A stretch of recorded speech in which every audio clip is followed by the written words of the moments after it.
पुढची बातमी धारावी संदर्भात आहे। धारावी विकासाचं टेंडर उद्धव ठाकरेंच्या काळात घालून दिलेल्या अटी शर्तींच्या आधारेच अदानींना मिळाल्याचा दावा मुख्यमंत्री देवेंद्र फडणवीसांनी केलाय। आम्ही 2015 साली सत्तेत असताना धारावी पुनर्विकासाचा डीपीआर तयार केला होता, पण त्यासाठी काढलेलं टेंडर हे ठाकरेंनी रद्द करून नव्यानं प्रक्रिया राबवल्याचंही फडणवीसांनी म्हटलंय। त्यामुळे 2022 मध्ये सत्तेत आल्यावर त्याच टेंडरमध्ये आम्ही जुजबी बदल करून प्रक्रिया पूर्ण केल्याचा दावा मुख्यमंत्री फडणवीस यांनी केलाय। धारावीच्या प्रकल्पाबद्दल आक्षेप घेतात की काही ठराविक अदानींना मदत करण्यासाठी धारावीचा प्रकल्प दिला जातोय, तर या आक्षेपाला काय नेमकं उत्तर आहे? असं आहे की पहिल्यांदा तर धारावी प्रकल्पाची संकल्पना राजीव गांधींच्या काळात मांडली होती, कुठल्याच सरकारने काहीच केलं नाही। मी मुख्यमंत्री झाल्यानंतर त्या प्रकल्पाचा डीपीआर तयार केला। हा प्रकल्प करायचा असेल तर त्याला जागा ॲडिशनल लागेल म्हणून रेल्वेची जागा मिळवली, ती विकत घेतली आम्ही रेल्वेकडनं आणि याचं टेंडर काढलं, त्याचा विकासक आम्ही नेमला। महाविकास आघाडीचं सरकार आल्यानंतर त्यांनी ते टेंडर रद्द केलं। त्यावेळेस तर काही अडाणी नव्हते विकासक, दुसरा विकासक नेमला होता, त्यांनी ते रद्द केलं आणि नव्याने त्याच्या टर्म्स आणि कंडिशन्स तयार केल्या। आत्ताचं जे टेंडर झालेलं आहे या टेंडरमधल्या 100% टर्म्स आणि कंडिशन्स उद्धव ठाकरेंच्या सरकारने तयार केल्या आहेत। एकच गोष्ट त्यातली मी बदलली। उद्धव ठाकरेंच्या सरकारने ज्या टर्म्स कंडिशन्स केल्या होत्या त्याच्यामध्ये TDR हा जो तयार होणार आहे धारावीचा, आत्ता आपल्याकडे TDR फक्त नॉर्थवर्ड्स वापरता येतो, साऊथवर्ड्स वापरता येत नाही।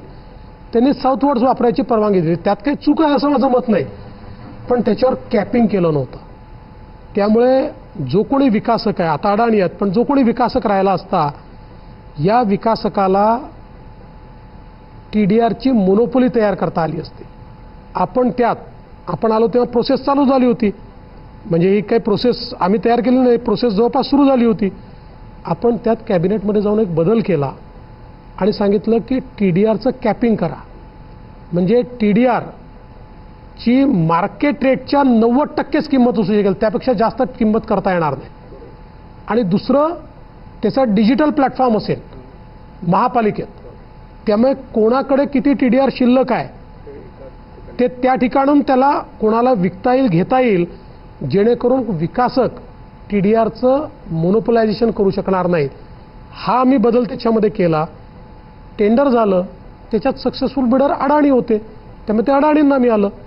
आणि आताही या योजनेमध्ये 2011 पर्यंतचे जे एलिजिबल लोक आहेत, सगळ्या एलिजिबल लोकांना रहिवासी असतील किंवा तिथली, कारण ते औद्योगिक एक ॲग्लोमरेशनही आहे, त्या सगळ्यांना धारावीमध्येच आपण त्यांचं रिहॅबिलिटेशन करणार आहोत।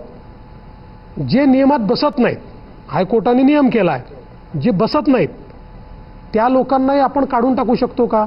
त्यांना काढलं तर ते दुसरी धारावी तयार करतील, म्हणून त्यांच्याकरता रेंटल हाऊसिंग हे तयार करायचं ठरलं आहे। रेंटल हाऊसिंगमध्ये 11-12 वर्ष ते राहिले की ते घर त्यांना थोडे पैसे भरून त्यांच्या नावाने मिळेल, अशा प्रकारची योजना तयार केली आहे। गरीब माणसाला त्याचं हक्काचं घर आम्ही देतो। बघा, BDD चाळीच्या संदर्भात इतके वर्ष का नाही झालं? विकासकाचाच वाद होता ना। मी निर्णय केला की आम्ही करू म्हाडाच्या माध्यमातून, आज इमारती उभ्या राहिल्या। आज BDD चाळ हे अर्बन रिन्युअलचं सगळ्यात मोठं प्रोजेक्ट आहे, करून दाखवलं। तसंच आम्ही धारावी करून दाखवू। तर आता बातमी राजकीय आहे। महत्त्वाच्या खात्यांसाठी महायुतीत चढाओढ सुरू असल्याचं समोर येत आहे। अर्थखातं अजित पवारांना देण्यास शिंदे गटाचा विरोध आहे, तर भाजपला शिंदेंकडील उद्योग खातं हवं असल्याची माहिती समोर येते। खातेवाटपावर उद्यापासून चर्चा सुरू होणार असून पुढचे 2 दिवस ही चर्चा चालण्याची शक्यता आहे।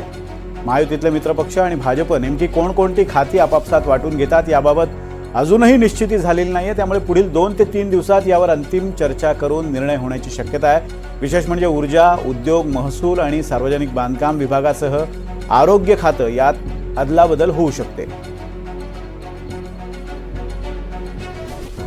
आणि याच संदर्भात बोलण्यासाठी आपले प्रतिनिधी सागर कुलकर्णी पुन्हा आपल्या सोबत आहेत। तर सागर, एक अतिशय महत्त्वाचा मुद्दा आहे की आता शपथविधी झालाय मुख्यमंत्री उपमुख्यमंत्र्यांचा, पण अजूनही सत्ता वाटप झालेलं नाहीये, त्यामुळे खाते वाटप हा अतिशय महत्त्वाचा मुद्दा आणि पुढचे 2 दिवस त्यावर चर्चा सुरू असणार आहे। आत्ता ताजी माहिती काय मिळते, कोणाकडे कोणतं खातं जाते? कारण विशिष्ट खात्यांसाठी एकनाथ शिंदे हे आग्रही आहेत, अजित पवारांना अर्थ खातं हवंय. नेमकी स्थिती सध्याची काय? आत्ता एकच खातं स्पष्ट म्हटलं तर जवळपास दिसून येतं, ते म्हणजे देवेंद्र फडणवीस हे स्वतःकडे गृह खातं ठेवणार हे निश्चित आहे. अर्थात त्यांच्याकडे नेहमीप्रमाणे जे मुख्यमंत्र्यांकडे असतं तसं सामान्य प्रशासन आणि माहिती व जनसंपर्क प्लस एक ॲडिशनल स्वतः ते ठेवण्यात जास्त रस आहे, ते म्हणजे विधी व न्याय खातं. दुसरा मुद्दा आहे, एकनाथ शिंदेंकडे नगरविकास खातं जवळपास दिलं हे स्पष्ट आहे, पण त्याचबरोबर महसूल खातं सुद्धा जवळपास एकनाथ शिंदेंना मिळेल असं म्हटलं जातं. पण एकनाथ शिंदेंना महसूल बरोबरच आता ऊर्जा, उद्योग आणि सार्वजनिक बांधकाम यापैकी एक खातं हवं आहे की ज्याला भाजपाचा विरोध आहे. कारण की हे सगळी खाती आत्ता महायुतीच्या गव्हर्नमेंटमध्ये आत्ता भाजपाकडे होती आणि त्यातली इतकी महत्त्वाची खाती जर द्यायची असतील तर मग महसूल खातं दिलं आहेच आहे असा भाजपाचा एक प्रतिदावा येतो. दुसरीकडे एकनाथ शिंदे शिवसेनेच्या वतीने वित्त खातं अजित पवारांना द्यायला अजूनही हरकत आहे. याचं प्रमुख कारण म्हणजे अजित पवारांची जी कार्यपद्धती आहे आणि त्यांच्या गेल्या कालावधीमधले सुद्धा त्यांचा विरोध जर शिवसेनेचा होता तर तो अजित पवारांच्या वित्त खात्याकडेच होता.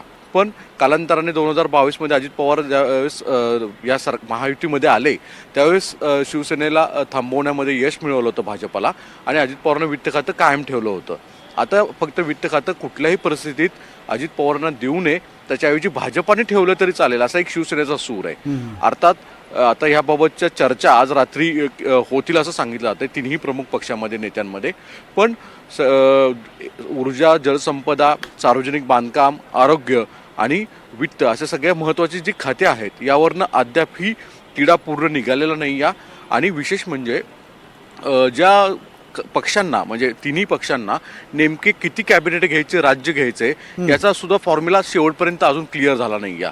जोपर्यंत पहिल्यांदा कॅबिनेटचा फॉर्म्युला क्लिअर व्हावा लागेल आणि त्याच्यानंतर खाती अशा या गोष्टीमुळे जवळपास पुढचे 2 ते 3 दिवस अजून चर्चा होईल आणि त्यानंतरच हे स्पष्टता येईल आणि मग त्याच्यानंतर महाराष्ट्रामध्ये मंत्रिमंडळ विस्तार होईल असं जवळपास दिसून येतं. विनोद, धन्यवाद सागर दिलेल्या अपडेट्सबद्दल. अतिशय महत्त्वाची अशी घडामोड आहे ती म्हणजे